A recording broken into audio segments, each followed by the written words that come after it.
Hello,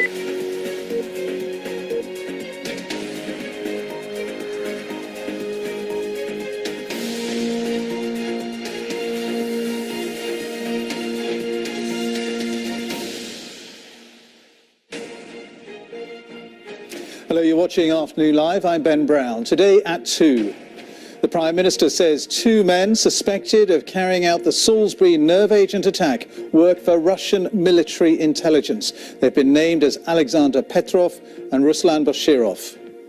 The 2 individuals named by the police and CPS are officers from the Russian military intelligence service, also known as the GRU.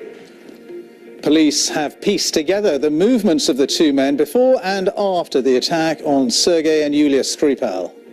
We now have sufficient evidence to bring charges in relation to the attack on Sergey and Julia Skripal in Salisbury, and domestic and European arrest warrants have been issued for the 2 suspects, and we will be seeking to circulate Interpol red notices.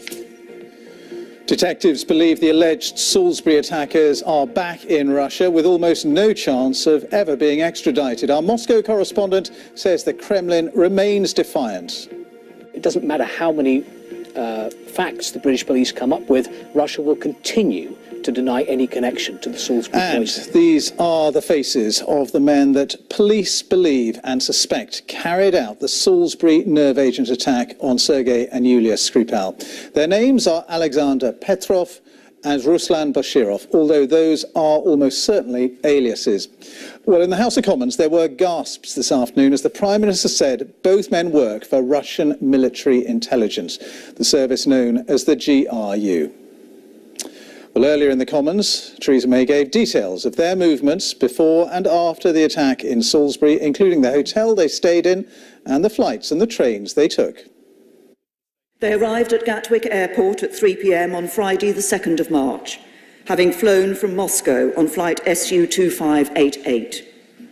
They travelled by train to London Victoria, then on to Waterloo, before going to the City Stay Hotel in Bow Road, East London. They stayed there on both Friday and Saturday evenings, and traces of Novichok were found in their hotel room.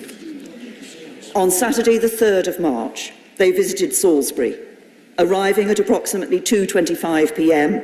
and leaving less than 2 hours later at 4:10 p.m. The police are confident this was for reconnaissance of the Salisbury area. On Sunday the 4th of March, they made the same journey, travelling by underground from Bow to Waterloo Station at approximately 8:05 a.m, before continuing by train to Salisbury.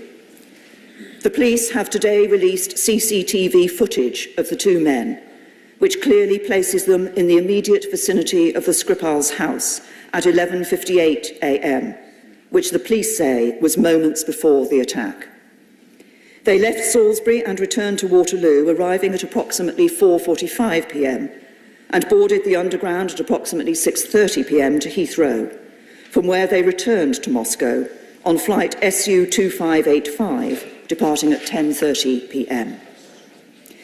Mr. Speaker, this hard evidence has enabled the Independent Crown Prosecution Service to conclude they have a sufficient basis on which to bring charges against these 2 men for the attack in Salisbury. Well, the Prime Minister also said that the poisonings had not been a rogue operation and that the suspects are thought to be officers from Russia's military intelligence service, the GRU. Mr. Speaker, just as the police investigation has enabled the CPS to bring charges against the 2 suspects, so the security and intelligence agencies have carried out their own investigations into the organisation behind this attack.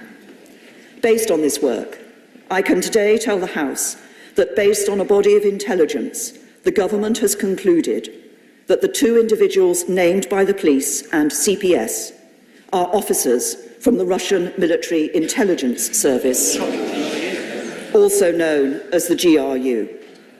The GRU is a highly disciplined organisation with a well-established chain of command. So this was not a rogue operation. It was almost certainly also approved outside the GRU at a senior level of the Russian state. Mr. Speaker, the House will appreciate that I cannot go into details about the work of our security and intelligence agencies, but we will be briefing opposition leaders and others on Privy Council terms, and also giving further detail to the Intelligence and Security Committee. Let me turn to our response to this appalling attack and the further knowledge we now have about those responsible. First, with respect to the two individuals, as the Crown Prosecution Service and police announced earlier today, we have obtained a European arrest warrant and will shortly issue an Interpol red notice. So that was the Prime Minister briefing MPs in the Commons this lunchtime. And earlier we also heard from the Metropolitan Police Assistant Commissioner Neil Basu, who's the national lead for counter-terrorism. And he told us that Britain will be sending out international arrest warrants for the Russian suspects identified today. Over the last 6 months, we've meticulously followed the evidence, working closely with specialist forensic teams and scientists, as we have investigated both the attack on Sergey and Julia Skripal in Salisbury and the poisoning of Dawn Sturgis and Charlie Rowley. Let me be clear, we have no doubt that these two incidents are connected and they form one investigation. Today's announcement by the Crown Prosecution Service marks the most significant development in this investigation. We now have sufficient evidence to bring charges in relation to the attack on Sergey and Julia Skripal in Salisbury, and domestic and European arrest warrants have been issued for the two suspects, and we will be seeking to circulate Interpol red notices. However, our inquiries do not stop here, and today, as well as updating you about the progress of the investigation, I'm appealing once more to the public for their help as we continue to build the evidence in this case.